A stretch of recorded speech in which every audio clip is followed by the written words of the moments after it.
Ең алдымен App Store'дан немесе Play Market'тен Sono бағдарламасын жүктеп алыңыз.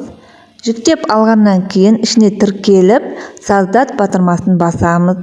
Өзіңізге ұнайтын өлеңнің мәтінін осы жерге көшіріп әкелетін боламыз.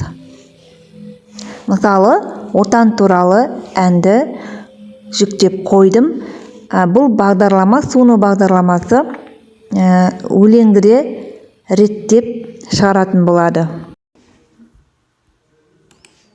Мен оның түнін сүйем, күнін сүйем, тауындай асқар, өзіңдей ағынды өлең сүйем, қасиеттің тілін сүйем.